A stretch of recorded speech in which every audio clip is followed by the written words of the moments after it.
Bonjour tout le monde et bienvenue dans Mes Lectures, l'émission qui parle de mes lectures, manga, BD ou comics, avec toujours un tout petit peu de spoil. Comme d'habitude, si vous voulez mon avis sur un titre en particulier ou esquiver le spoil d'un titre en particulier, je vous renvoie à la barre YouTube ou en description où il y a le chapitrage et les timers pour chacun des titres dont je vais parler aujourd'hui. Tant que j'y suis, en description, il y a un lien vers tous mes réseaux, Twitter, bon, même si Twitter est en train de disparaître, ça devient X et c'est tout le monde se barre de Twitter, TikTok, Instagram, mais je sais plus ce qu'il y a d'autre, voilà. Et avant de commencer, pensez à mettre un petit pouce bleu, à laisser un commentaire, à partager, ça fait toujours plaisir, et ça permet à la chaîne de grandir tout doucement mais sûrement. Et dernière petite chose, en début de semaine, j'ai fait le 5e épisode du Dessous des Cases, donc l'émission où je parle un petit peu mélange histoire, manga, etc. Et j'ai fait une vidéo sur le personnage, toute la vie du personnage de Char Aznable, l'un des méchants les plus emblématiques de la licence Mobile Suit Gundam. Au moment où je tourne cette vidéo, je crois que la vidéo fait un méga flop, mais en même temps, je m'en doutais. Gundam, c'est pas le truc le plus mainstream du monde, donc forcément, j'allais faire peu de vues.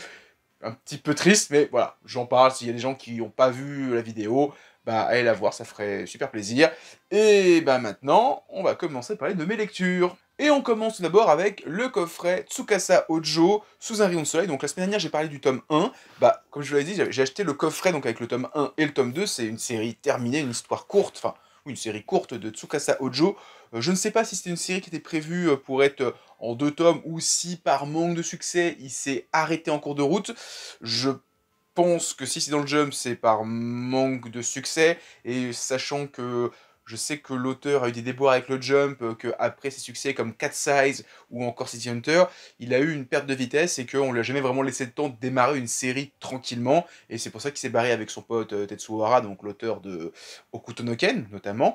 Ils ont créé leur entreprise, leur maison d'édition, ils ont même racheté leurs droits, si je dis pas de bêtises, qui s'appelle Comic Zéon. Bah, c'est là où il y a, c'est pas Ohashi, c'est Valkyrie Apocalypse, je sais que ça fait partie de ça. Bah normalement, si je dis pas de bêtises, ça aussi ça fait partie de l'écurie de Tetsuo Hara et de Tsukasa Ojo, enfin de l'édition qu'ils ont créée. Si je dis pas de bêtises, encore une fois.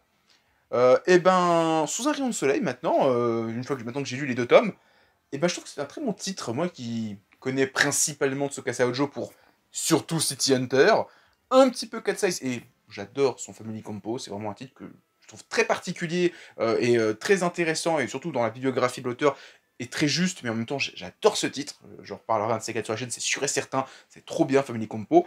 Et bah, on trouve tous ces thèmes, la famille monoparentale, les personnages, alors plus des personnages plus enfantins, mais il y a une grosse part, alors pas de mysticisme, mais de fantastique, parce qu'on va suivre une petite fille qui s'appelle Sarah, qui a le pouvoir de communiquer avec les arbres et qui crée une sorte de projection astrale d'elle qui est grande, et en fait elle ne peut pas vieillir. Donc une histoire où des gens l'ont vue gamine, ils sont adultes, ils la retrouvent gamine, ils comprennent pas, ils disent c'est ta mère, elle fait non, non, c'était moi, j'ai pas vieilli. Tout un mysticisme par rapport à ça. Et en fait, je reviens en fait de l'échec. Dans le tome 2, il y a une histoire un peu plus conséquente qui fait facilement la moitié du tome 2. Et tu dis, ah ok, l'auteur va partir sur des grosses histoires. Bah oui, sauf que bah, je pense qu'on lui a dit stop, tout arrête. Et donc il a conclu tous ses arcs narratifs en quelques chapitres. Donc c'est pas une fin qui est précipitée, c'est pas une fin qui est complètement naze, mais je sens quand même qu'il avait un potentiel, qu'il y avait d'autres histoires à raconter, qu'il y aurait pu avoir une relation un peu plus importante entre Sarah et le héros, qui finalement bah, est précipité, enfin, même pas précipité, il n'a même pas eu le temps de commencer. Ça reste sympathique, je vais continuer à prendre les éditions cette année-là, parce que je sais que j'avais regardé un petit peu, je sais que c'était sorti une première fois chez Delcourt Tonkam. Bah, typiquement, moi j'ai les Rush, alors je vais raconter ça un petit peu après, j'en parle un petit peu après, après qui s'est ressorti chez Kiun, et donc là, Panini les ressort dans une édition qui est pour moi parfaite, dans le même format qu'on a pour mes City Hunter qui sont juste là. Euh, tac, voilà, c'est dans le même format que ces City Hunter là. Ah, il y a un truc qui est tombé, c'est les Rush. Donc ça fait plaisir, ça, au moins ils sont à la même taille, le même format, donc c'est super cool. Je crois pas qu'il y ait des pages couleurs, mais j'ai un gros doute. Et bah, pour revenir sur Rush, qui est tombé, qui est juste là, excusez-moi. Bah en fait, quand j'avais acheté mes City Hunter d'occasion, le mec qui me les avait envoyés, il lui manquait un tome. Il dit, ah désolé, je vous l'envoie, mais je retrouve pas tel tome de City Hunter. Est-ce que je peux vous envoyer les Rash, donc les 2 tomes de Rash en édition Delcourt Tocom? Je lui dis, bon, vas-y, moi je m'en fous, genre, au prix où tu me les vends, ils étaient, genre, c'était 50% du prix neuf. Et les tomes, ils sont en très bon état. Donc je vais pas, je dis, si vous voulez, on s'arrange comme ça. j'ai jamais eu le temps de les lire, les Rage, pourtant je les ai depuis des années, et je sais que ça va ressortir dans ce format-là, chez Panini, et c'était sorti aussi chez Delcourt Tonkam, chez Kiun. Donc je vais pouvoir découvrir d'autres titres de Tsukasa Ojo. Je sais qu'en début d'année étaient sorties les histoires courtes de City Hunter, que j'avais un petit peu boudé, et ben, en voyant ces éditions et en voyant la qualité des titres, je pense que je vais les prendre. Donc vraiment, là, ça m'a... Ce titre-là, je l'ai pris un petit peu par... Au début, je voulais pas le prendre, hein, je vais être très honnête. J'ai vu le coffret, je dis, oh, ah, il y a un coffret, allez, je le prends. Et ben, tout ce qui vont continuer à sortir autour de Tsukasa Ojo, je pense que je vais les prendre, malgré qu'ils sont peut-être un peu moins intéressants, un petit peu moins conséquents, comme ce sont peut-être des séries qui ont été annulées. Bah, j'ai envie d'avoir le plus de titres de l'auteur. Voilà, maintenant dans ma collection, c'est comme ça, collectivité aiguë. Surtout que j'ai pas grand chose de Tsukasa Ojo finalement. J'ai les City Hunter, Cat Size, Family Compo. J'ai les Rash que j'ai jamais lus.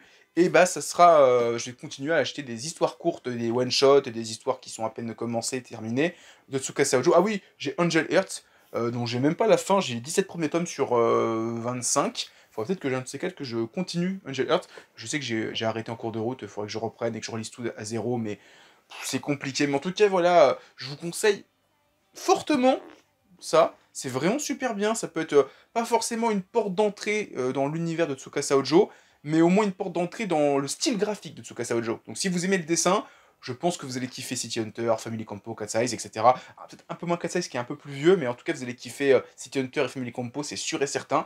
Après en termes d'histoire, c'est différent, parce que c'est beaucoup plus fantastique, ça je me répète, voilà. Bah, c'est tout ce que j'avais à dire sur Sous un rayon de soleil. Ensuite, petite transition qui va bien, on parle de Kaiji de Tetsuhara, donc le compère de toujours de Tsukasa Ojo.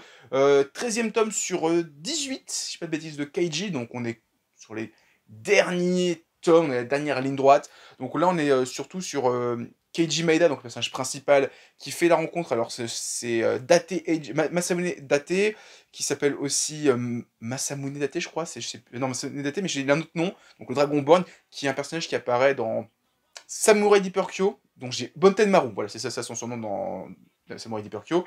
C'était cool, un peu plus de... Alors, c'est marrant que dans Sous un rayon de soleil, il n'y ait aucune blague en dessous de la ceinture, et que dans ce tome-là de Keiji, il y a un passage où Keiji pique un roupillon, il y a quelqu'un qui le dispute, il y a une femme qui le dispute, et il se retourne, et il a la caquette à l'air au garde à vous. Mokori, donc je me suis dit c'est marrant qu'il y a un Mokori dans Keiji et qui est pas dans Sous un rayon de soleil, bon, qui est pas forcément un des trucs qu'on voit dans toutes les œuvres de Tsukasa Ojo. C'est très sympathique. J'avoue que Keiji, j'apprécie ma lecture à chaque fois, mais je pense que j'apprécierai d'autant plus le titre quand j'aurai toute la collection et que je relirai tout d'une traite. Je pense que j'apprécierai plus en ayant la série dans sa globalité, pas tome par tome. Et ouais, je suis impatient vivement que ça termine parce que les tomes deviennent de plus en plus chers à chaque sortie. Donc au moins ça sera une dépense en moins. Je vais aller jusqu'au bout parce que Tetsuhara c'est un peu comme Tsukasa Ojo. Je vais d'avoir le plus de titres possible dans ma collection parce que c'est des auteurs que j'aime beaucoup. Ensuite on passe à Short Piece. Alors je sais pas si c'est un one shot ou le tome 1 d'une série qui n'a pas de suite parce que il y a un numéro 1 là-dessus, mais je sais que c'était vendu comme étant un one shot, qu'il n'y a pas de tome 2 au Japon. Donc Short Piece c'est une œuvre de Yugo Kobayashi, donc le papa de Ashita Nojo.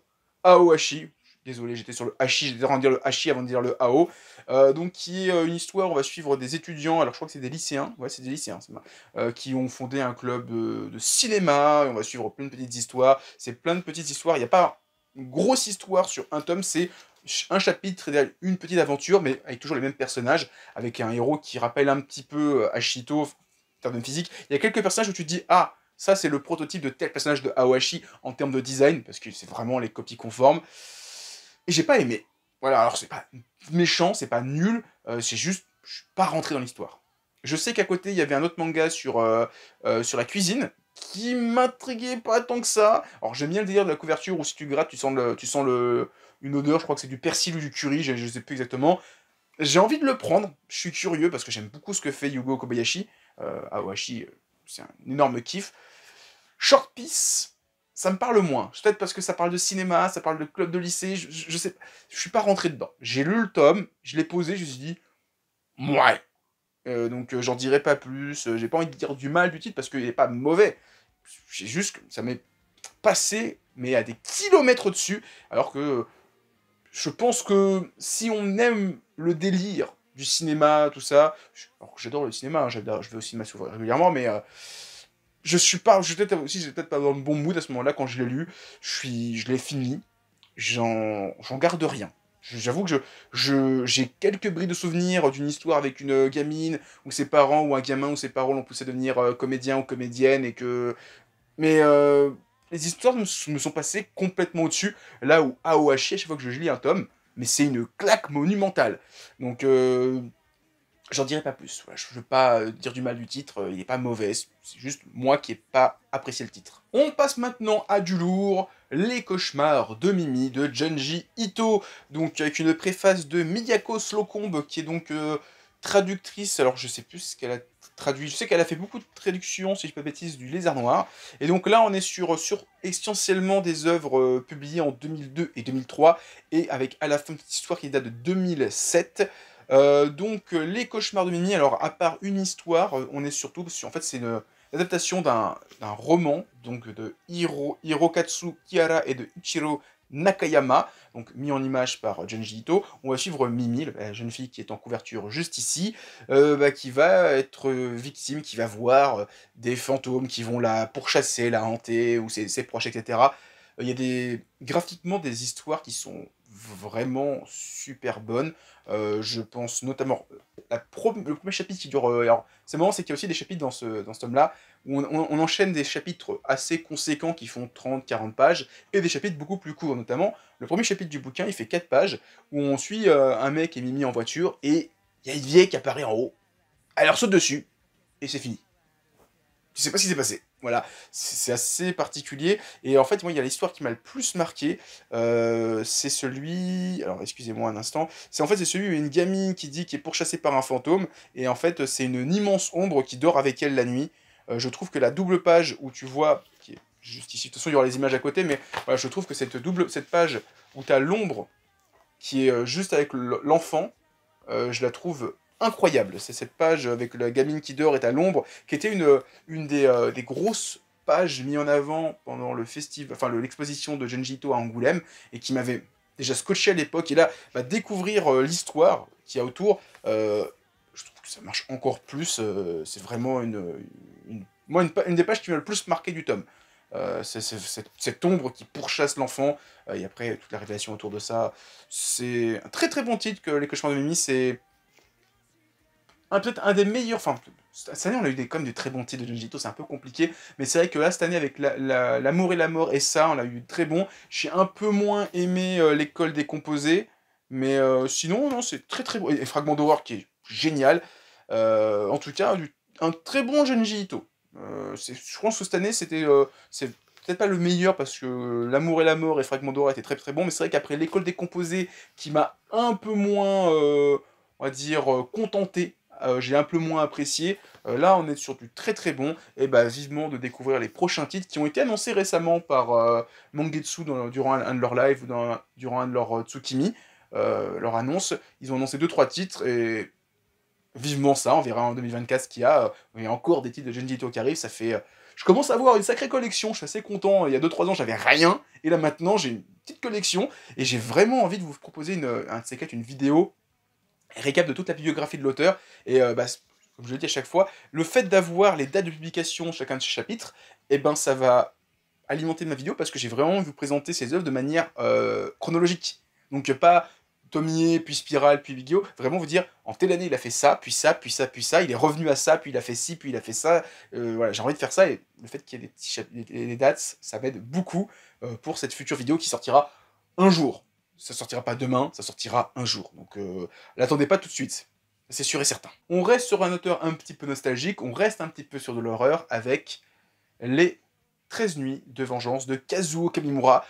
Pareil, Kazuo Kamimura, ça fait des années, 4-5 ans que j'achète des titres de l'auteur chez Kana, sauf un titre qui était chez les Lézards Noirs, et j'ai une sacrée collection. Maintenant je me rends compte que j'ai une bonne petite collection de Kazuo Kamimura, et un de ces cas, il faudra peut-être que je fasse une vidéo sur sa bibliographie. Alors je sais qu'il y a 2-3 titres qui sont attendus par des grands fans de l'auteur, peut-être que je vais attendre que ces titres-là sortent pour enfin en parler. 13 nuits de vengeance, comme son nom l'indique, c'est 13 histoires de vengeance la nuit. Alors c'est une série en 2 tomes. On a le tome 1 et le tome 2 sortira en 2024. Et dans ce tome-là, on a 3 nuits sur 13. Donc j'ai un petit peu peur que le tome 2 soit un enchaînement d'histoires un peu plus courtes et peut-être un peu moins intéressantes. On verra quand ils sortiront. Ce tome-là, j'ai beaucoup aimé la deuxième histoire, qui s'appelle... alors, son nom est assez audacieux, on va dire ça comme ça. Excusez-moi, je retrouve le chapitre. Donc on a Oiwa de l'année du rat, qui a des passages avec... spoiler, il y a des rats. Ça fait pas plaisir. Il y a un chant pathétique de Tsugaru, qui est assez intéressant par rapport au... En fait, on va suivre un village de pêcheurs. Il y a vraiment toute une histoire par rapport au folklore local, etc. Et le fils d'un pêcheur qui est un petit peu, on va dire, le mec le plus important du coin, qui ne peut pas se marier avec n'importe qui, etc. Et donc, il y a une histoire par rapport à ça. Et il y a celle que j'ai plus aimée, qui est en plus la plus courte. Nous, on a fait 5 chapitres. Le premier fait 8 chapitres, le deuxième et le troisième font 5 chapitres. C'est Les seins de Kizé. Voilà, tout est dit. Qui a vraiment tout un délire sur le focus de la poitrine de la femme, et la convoitise, 2 hommes qui veulent s'en emparer, etc. C'est super bien. C'est vraiment l'histoire qui m'a le plus plu. Et je trouve ça très intéressant en fait de découvrir Kazuo Kamimura sur des histoires beaucoup plus courtes. Parce que alors, on a eu des histoires pas très longues. Genre, je crois que l'apprenti geisha il fait 200 et quelques pages. Mais sinon, souvent, on a des gros one-shots qui font 400 pages, donc c'est 2 tomes en un. Mais c'est vrai que c'est la première fois que là, je le trouve sur des histoires aussi courtes, 5 chapitres, ça fait à peine 100 pages, et il arrive à condenser des histoires qui sont pas forcément horrifiques, mais qui sont malaisantes. Genre, typiquement, la deuxième histoire avec la poitrine, la conclusion, ah, met mal. L'histoire des rats, les passages avec les rats, ça met mal. La troisième histoire, il y a un peu moins d'horreur, c'est juste, il y a des plot twists, il y a un petit passage un petit peu effrayant, il y a quand même toujours des histoires de femmes qui se font violer, des histoires de meurtres, etc. Donc c'est pas pour tout le monde. C'est cool, c'est vraiment un très bon titre. Et est-ce que ça a une porte d'entrée chez Kamimura? J'ai envie de dire que oui, parce que comme c'est des histoires courtes, tu peux voir un petit peu une sorte de condensé de ce qu'il aime raconter. Des histoires de femmes fortes, des histoires de femmes faibles, des histoires de vengeance, du meurtre, du samouraï, parce qu'on est toujours sur des... Alors, un peu plus en celui-ci avec des histoires qui se passent dans le passé, passé, là où la plupart de ces titres, c'est plutôt le... Enfin, c'est le passé pour nous, mais on va dire, c'est entre le début du 20e, mi-20e siècle, quoi. C'est un petit peu... C'est le début, on va dire, de l'ouverture du Japon à l'Occident, où on a encore des femmes en kimono, il y a des hommes en costard-cravate, la fin des samouraïs, etc. Donc, l'arrivée des trains, etc. sur Tokyo, jusqu'à, on va dire, un petit peu post-Seconde Guerre mondiale, 10-15 ans après, où il y a un peu une sorte de libération des femmes. Donc, vraiment très très cool, que je vous conseille, les 13 nuits de vengeance. J'allais dire 13 nuits du mal, c'est pas ça. 13 nuits de vengeance, qui est vraiment très bien. Et en plus, alors je l'ai pas dit, il y a des pages couleurs. C'est la première fois qu'on a ça chez Kana, avec les histoires de Kamimura, où on a enfin des pages couleurs, ça fait vraiment plaisir, et pas genre 2 pages au début, et au milieu du tome, il y a 2-3 passages où il n'y a pas de page couleur, on voit les nuances de gris, il n'y a pas de couleur, ou alors c'est une volonté de l'auteur, et il y a des passages en plein milieu du tome, où il y a encore des pages couleurs, ça fait vraiment très plaisir. Je vais essayer de vous en trouver une, si je trouve une rapidement. Voilà, typiquement, voilà, ici, une page couleur. Alors oui, noir et blanc et rouge, mais ça reste de la couleur, et ça fait plaisir d'avoir un peu de couleur au milieu du tome, de découvrir un peu le travail de colorisation de Kamimura, ça fait très plaisir. On passe maintenant à Boko Stratège tome 4. J'ai mis un petit peu de temps à en parler parce que j'ai mis un petit peu de temps à le trouver. C'était un peu compliqué. J'ai l'impression que le titre marche peut-être pas des masses chez Vega et que ça devient un peu plus compliqué de le trouver en librairie. Typiquement, j'ai dû le commander pour l'avoir. Donc c'est pour vous dire, c'est à ce point-là que c'est un peu compliqué. Il n'était pas en rayon. J'ai dû dire, Boko tome 4, je peux l'avoir? On le commande. Et c'est arrivé. Deuxième arc, deuxième saga de Boko. Où c'est donc le siège de... Après plus de 6 mois après le siège de Liang, mené par Keri, il retourne chez les siens, donc comment ils s'appellent, les moines moitistes, et donc il va être un petit peu puni parce qu'il a enfreint les règles, on lui a dit tu fais pas ça, et il l'a fait quand même, et en fait on découvre que c'est pas si pacifique que ça dans son coin, hein. C'est un petit peu des connards. Il y a des mecs qui veulent prendre le pouvoir dans un royaume, tu te dis ouais finalement le Pacifique, moyen. On découvre aussi qu'il y a un système de... Chez les moines, où il y a pas... Il y a une sorte de clan de moines guerriers, donc qui sont là plus pour la défense, la protection. Il y a ceux qui s'occupent plus de l'agriculture et d'autres choses. Il y a tout un délire aussi autour d'assassins insectes, donc c'est la couverture, on voit une femme avec des ailes de papillon. En fait, ce sont des shinobi, on va dire ça comme ça, même si c'est pas des ninjas. Ce serait même plutôt des kunoichi, parce que c'est des femmes. Donc il y a tout un délire avec les insectes, il y a des belles images où tu vois des femmes insectes, etc. Enfin, des chrysalides, tu vois des femmes, etc. Ça fait des métaphores par rapport à ça, graphique, c'est vraiment cool. Tout un délire aussi avec les frelons, qui reviennent plusieurs fois dans le tome. Et les... c'est pas des criquets, c'est les sauterelles ou des criquets, je sais plus, donc qui viennent ravager les cultures. Et c'est vrai que c'est un truc auquel je pense en lisant ce tome-là, et qu'on voit pas forcément dans Kingdom, parce que bah, ça se passe à la même époque que Kingdom, hein, je le dis à chaque fois, c'est ce côté nourriture. Alors dans Kingdom, on nous dit que c'est un petit peu des fois la misère, on parle de ravitaillement, mais on nous montre pas à quel point c'est la hesse en termes de créer de la culture, créer du riz, enfin produire du riz. Et là, dans ce tome-là, on nous montre vraiment, ouais, là il y a des insectes, il n'y a plus de riz. Ils ont tout bouffé, on repart à zéro. C'est assez chaud et c'est hyper intéressant, j'aime beaucoup cette approche-là. Pareil comme la stratégie, hein, d'être au premier tome de Boko, hein, c'est vraiment très très bien. Boko, je conseille toujours autant, c'est vraiment très très très intéressant. On retourne sur de la nostalgie avec un autre auteur emblématique et nostalgique, c'est Takao Saito, donc dans l'édition, dans la collection Héritage de Hakata, et c'est Confidence d'une prostituée. Alors bah, le nom est assez évocateur, c'est un recueil d'histoires. Alors, est-ce que ce sont des histoires vraies? J'ai pas vu de notion par rapport à ça, en disant c'est Takao Saito qui allait voir des femmes qui leur demandaient leur histoire, mais en fait, tout le principe c'est qu'on va avoir 10 chapitres, on va suivre 10... Alors, est-ce que c'est 10 prostituées différentes? Je crois que oui. En fait, on va... Des gens qui vont rencontrer une prostituée, souvent âgée, qui va raconter une partie de sa... genre une épisode de sa vie. Alors, on retrouve le style complet de Takao Saito, il y a des hommes, c'est Golgo 13, faut dire ça comme ça. Il y a des personnages, tu vois l'homme, tu fais « Ok, toi t'es Golgo 13, c'est pas possible ». Et donc tu vois ces femmes qui se sont prostituées, qui ont vendu leur corps pour subvenir à leurs besoins, ou à subvenir à leur famille, ou à leur mari, ou, etc. Et qui ont été la convoitise d'hommes, etc. C'est très intéressant. Alors, il n'y a pas de chapitre qui m'a marqué. Alors si, il y a un chapitre qui m'a beaucoup marqué, où c'est un homme qui retrouve une prostituée, et en fait c'est son ami d'enfance, qui avait prévu de se marier, etc. Et donc ils vont partir ensemble, il va se passer des choses. Qui est peut-être l'histoire qui m'a le plus marqué. C'est sympathique, mais c'est pas... C'est vrai que Takao Saito, en plus, c'est un auteur qu'on n'a pas eu beaucoup de choses donc, en France, donc je me suis dit, je le prends comme Alors déjà, le titre m'intéressait, je trouvais que la couverture était cool, le titre était intriguant, et quand j'ai vu que c'était Takao Saito, ça m'intriguait encore plus. Je vais être un peu honnête, je suis un peu déçu, j'étais pas une claque. Peut-être que je m'étais monté le bourrichon parce que j'aime beaucoup Golgo 13, bah, j'ai en plus les Golgo 13, hein. J'ai les Golgo 13 de chez Glénat qui sont juste là. Donc j'ai les deux tomes, les deux gros bouquins de Golgo 13 qui sont sortis chez Glénat, donc les 13 choix de l'auteur et les 13 choix du public, que j'ai beaucoup aimé, et j'ai pas retrouvé ce plaisir que j'ai eu dans Golgo 13 dans Confidence d'une prostituée, ce qui fait que ça m'a un petit peu déçu, je suis un peu resté sur ma faim, je m'attendais à un truc, et je l'ai pas retrouvé, peut-être que les histoires sont peut-être un peu trop courtes aussi, peut-être pour ça, je sais pas trop.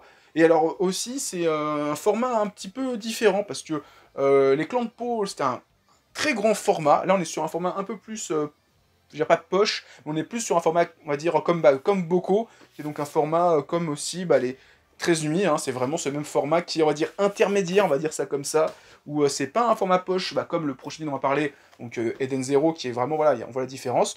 C'est l'intermédiaire, ni un grand format, ni un petit format. Je trouve que c'est peut-être le format idéal pour ce genre de titre, parce que les clans de poche, c'est que beaucoup de gens ont pesté sur le prix, et le fait que l'édition était en termes de papier, il y a eu beaucoup d'attentes, et finalement le papier était peut-être pas forcément au rendez-vous. Moi je l'ai trouvé en tout cas pour une collection, on nous vend un titre de ouf, collection Masterpiece, etc. Enfin, Masterpiece c'est héritage.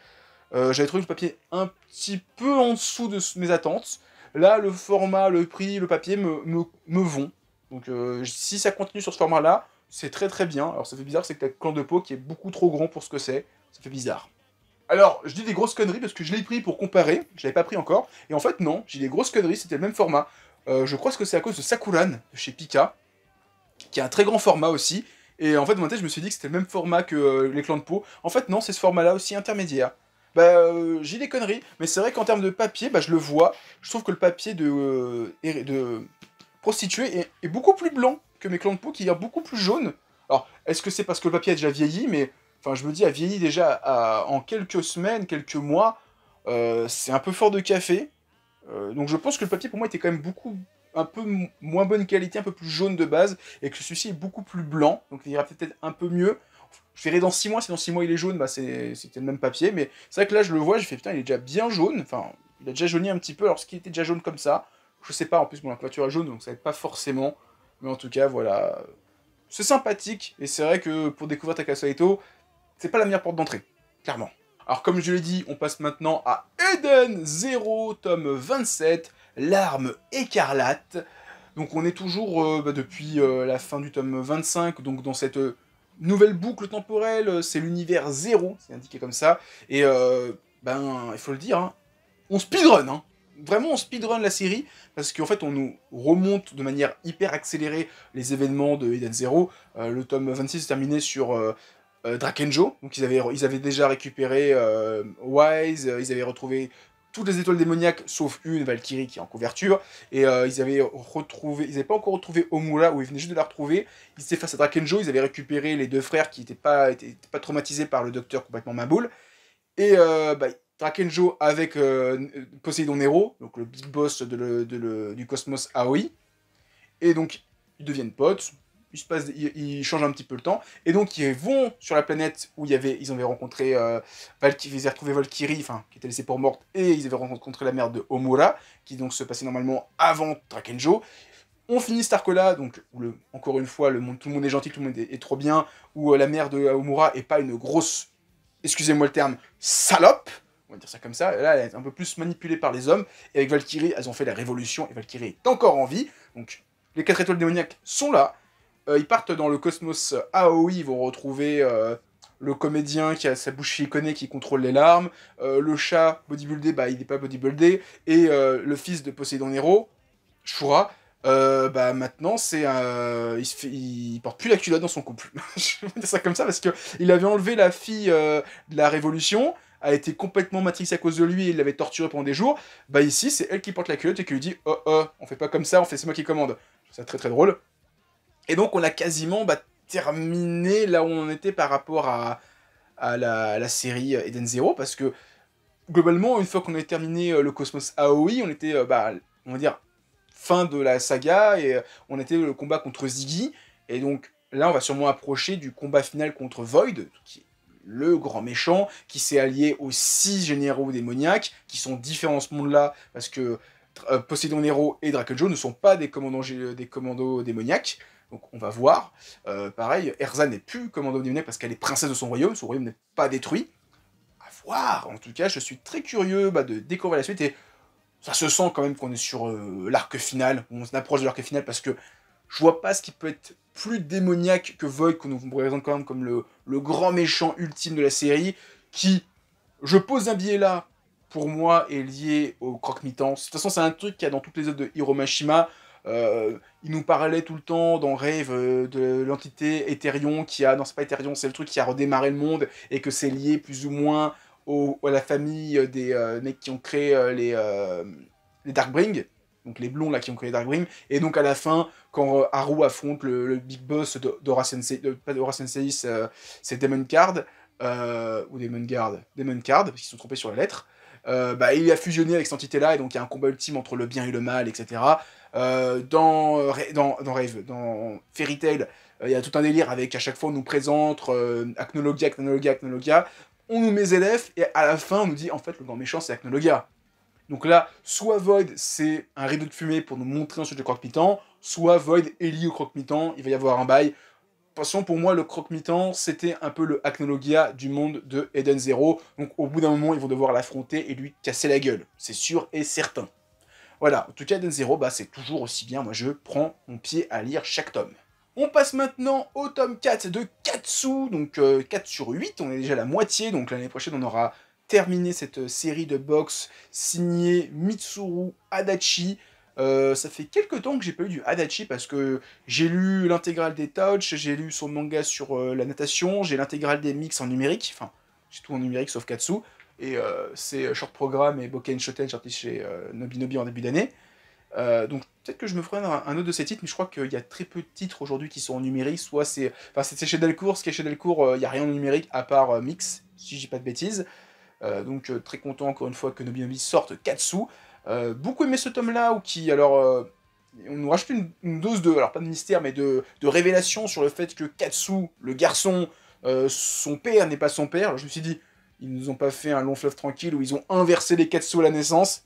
Non, c'est juste que le père de Katsu, le garçon, a tué son père dans un combat de boxe, et donc il a adopté le fils du mec qu'il a tué. Enfin, c'est un peu compliqué. Mais c'est super intéressant, et pour l'instant c'est pas trop évoqué autour de Katsu garçon. La Katsu fille est au courant, mais le Katsu garçon il sait pas. Alors est-ce qu'il est déjà au courant et on l'évoque pas plus que ça? On verra pas tout de suite, il reste encore 4 tomes. J'aime beaucoup, alors c'est un bien gros mot parce que l'auteur, il y a toujours eu des petits moments un peu polissons dans ces titres, mais j'aime beaucoup dans ce tome-là tout le travail sur le fanservice sans en montrer trop. Je trouve qu'il y a des cases qui sont bien fichues, où genre l'héroïne va se déshabiller, et en fait elle enlève juste le haut, et donc tu vois son nombril, et elle s'arrête là et dit attends, je vais me changer ailleurs. Et il y a vraiment ce côté, on crée un peu d'érotisme, mais sans être vulgaire. Genre le moment où il neige, il n'y a plus d'électricité, et elle sort de sa douche, elle a juste une serviette pour lui cacher le corps, et en fait tu vois juste la serviette qui cache tout, et t'as juste un bout de hanche qui dépasse, et je trouve que ça crée juste ce qu'il faut de fanservice, de sensualité, pour dire, voilà, j'ai envie, voilà. Je passe pour un gros dégueulasse en disant ça, mais voilà, je trouve qu'il arrive à créer un tout petit peu d'érotisme, mais sans être vulgaire, où on nous met un personnage, genre, ça aurait été l'auteur de To Love Ru, la fille, elle serait sortie à poil de la douche, quoi. Vous avez compris ce que je veux dire. Là, il y a vraiment pas grand-chose, et ça fait le café. Je trouve que ça fait le café. T'as eu ton petit moment fanservice où le héros, il a eu son moment où il saigne du nez, mais sans être ultra vulgaire. Tu te dis, ah putain, j'ai pas envie de voir ça, j'ai pas envie de voir une gamine de 16 ans à poil, quoi. Genre, c'est bon, Adachi, calme-toi. Il fait pas trop ça, souvent c'est des plans culottes ou des plans maillot de bain. C'est tout. Et voilà, je trouve que il a été assez soft pour l'instant dans Katsu, on verra par la suite. Mais j'ai beaucoup aimé, et pareil, tout le flashback autour de Katsufi et du garçon qu'elle a protégé, qui veut un jour la protéger, parce qu'il en a marre d'être un petit peu le faiblard, c'est très très cool. Katsu, toujours aussi bien, je conseille toujours autant. Et on va finir cette vidéo avec de la BD, parce qu'est sorti il y a quelques semaines, l'Iris Blanc, le 40e tome de Astérix. Alors je compte pas l'Empire du Milieu qui est sorti en BD, mais qui est une adaptation en BD du film de, comment il s'appelle déjà, Guillaume Canet, qui est pas terrible, je l'ai vu, j'ai pas aimé. Donc l'Iris Blanc, c'est toujours dessiné par Didier Conrad, qui est donc le dessinateur depuis Astérix et les Pictes. Donc c'était il y a 5 albums, qui avait toujours travaillé avec Jean-Yves Ferry, et qui là a laissé sa place à Fab Caro. Donc ils font ensemble l'Iris Blanc, donc qui était un album qui se passe au village. Donc dans un an ou deux, quand on aura le 40e, on sera hors du village, et on verra le talent qu'il y a l'auteur, parce que pour moi je trouve que souvent les meilleurs albums d'Astérix sont ceux qui se passent hors du village. Pas que ceux qui se passent dans le village soient nuls, mais j'aime bien ce qui se passe hors du village parce que c'est toujours des caricatures, il y a toujours moyen de créer tout un lore dans un autre pays, etc. C'est hyper intéressant. Et donc l'Iris Blanc, très très bon album. J'aime beaucoup le concept où les troupes de César en ont marre, elles sont blasées, elles désertent, elles se font humilier par les Gaulois, et donc on met en place Vicevertus, qui est donc le médecin en chef de l'armée de César, et donc qui lui prône la pensée positive. Le soft power, le manger mieux, etc. Et donc il arrive au village et il fait oh mais All Alphabetics, tu manges du poisson de Paris, mais pêche-le toi-même, il sera plus frais. Genre il entend Horde Alphabetics, donc le forgeron taper, il fait oh le bruit, franchement les vibrations, j'adore. Et donc il est toujours en train de faire ponctuer ses phrases pas d'anecdotes, mais j'ai plus le mot, de dictons. Et alors, il y a un dicton qui m'a fait mourir de rire, parce qu'à un moment donné, Astérix lui dit « Tu veux me tremper ?» Enfin, tu veux me tremper... Genre, non, il dit à Astérix « Ne te trempe pas, mon ami Gaulois. » Et Astérix lui dit « On peut pas tremper 1000 fois un Gaulois, mais 1000 fois deux Gaulois. » Ou un truc comme ça. Enfin, globalement, c'est une référence à Cité de la Peur de Alain Chabat, qui a fait un film Astérix. Donc, est-ce que c'était volontaire? Est-ce que c'est un petit clin d'œil par rapport à ça? Ou c'est juste que c'était bien senti? Je ne sais pas. C'est vraiment très très cool avec Obélix, qui je pensais allait être le premier à devenir un vegan, et finalement lui il comprend pas. On lui dit oui, mais vous savez, on peut manger le sanglier ailleurs, le sanglier peut quitter la forêt. Obélix il fait mais il ira où le sanglier s'il est plus dans la forêt? Parce que moi je veux le chasser le sanglier. Et c'est vrai que souvent Obélix est un peu le premier à succomber à un mec qui arrive, genre le devin, Obélix et compagnie, souvent c'est lui qui se fait manipuler en premier, et là il est juste buggé, genre il comprend pas. Genre lui, sanglier. Et il y a que ça dans sa tête, donc c'est très drôle. Les femmes, elles sont complètement obnubilées par le truc. Ils ont tous à chaque fois, j'aime bien, c'est ceux qui sont manipulés. Ils ont un iris blanc qui leur pousse sur le corps, dans les cheveux, etc. Ils le portent.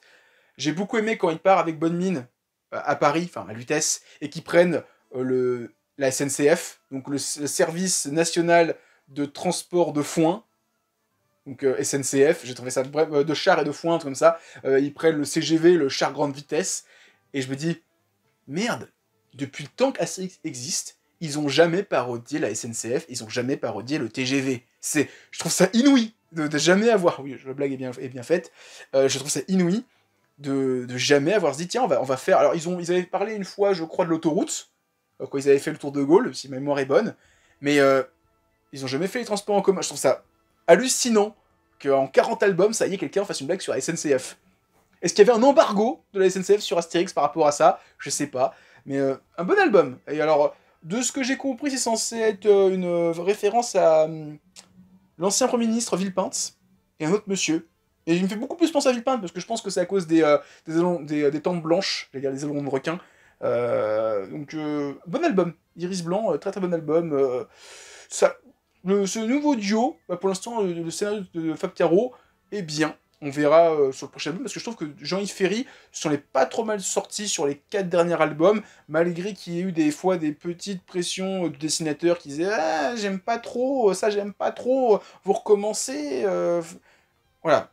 Là, là, il n'y a plus trop la pression du dessinateur qui était celui qui avait le pouvoir de valider ou non. Maintenant, c'est censé être leurs héritières qui ont le pouvoir, mais de ce que j'ai compris, elles sont un peu plus light que papa. Parce que papa était méchant, il était un peu con des fois. Mais voilà, en tout cas, l'Iris Blanc, très bon album. Alors, je ne reparlerai pas de tous les Astérix, parce que j'en ai fait des vidéos, il y a 2 ans, quand j'ai découvert Astérix et le Griffon. J'avais présenté tous les tomes d'Astérix pendant 1 an, donc allez voir ça sur ma chaîne. J'ai présenté tous les albums d'Astérix, sauf les 4 derniers quand il n'y avait que Uderzo, parce que les 4 derniers qu'a fait Uderzo, j'ai pas envie de les lire. Clairement, un de 4 peut-être que j'ai changé d'avis, mais là j'ai pas envie de changer d'avis. En tout cas, l'Iris Blanc, très bon album, et ça commence très très bien. Donc voilà, c'était ma vidéo, mes lectures, j'espère que vous l'avez apprécié. Si c'est le cas, pensez à mettre un pouce bleu, à laisser un commentaire, à partager. Encore une fois, ça fait toujours plaisir. Et sur ce, je vous dis à plus, et continuez à lire des mangas. Allez, ciao tout le monde.